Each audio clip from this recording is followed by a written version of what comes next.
Hello বন্ধুরা, আজকে আমি বানাতে চলেছি ফুলকপির স্টির ফ্রাই। প্রথমে ফুলকপিটা এইভাবে ছোট টুকরো টুকরো করে কেটে নেব। আর নিয়েছি গাজর কুচি, ক্যাপসিকাম কুচি, পেঁয়াজ কুচি, ধনেপাতা কুচি। এখানে নিয়েছি চিনি, লঙ্কা গুঁড়ো, গরম মশলা গুঁড়ো, আদা পেস্ট, রসুন পেস্ট।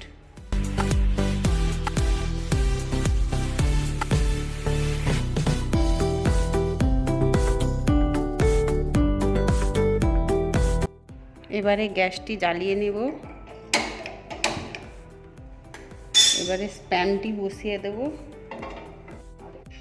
প্যানে তেল গরম হয়ে গেছে, তাতে পেঁয়াজ,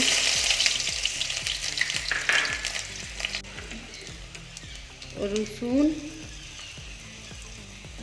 আদা দিয়ে ভালো করে ভেজে নেব।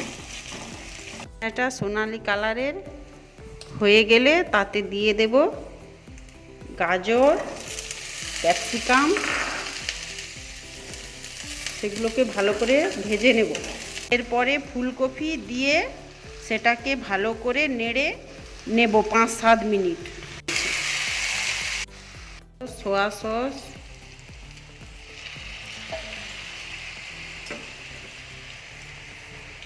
স্বাদ মতো চিনি,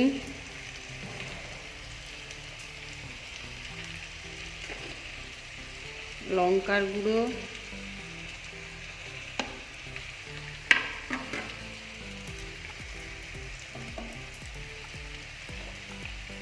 গরম মশলা গুঁড়ো,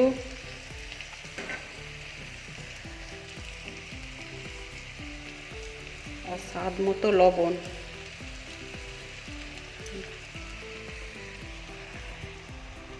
ভালোভাবে দিয়ে মিশিয়ে নেব। একটু নেড়ে এরপরে টমেটো সস দিয়ে দেব। এরপর ধনেপাতা দিয়ে একটু নেড়ে নেব।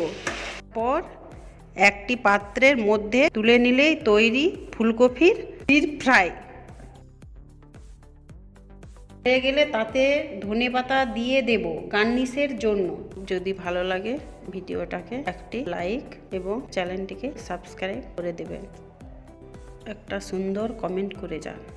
ভিডিওটি সবার সাথে শেয়ার করে দিন। আপনিও খান, আপনার পরিবারকে বানিয়ে খাওয়ান।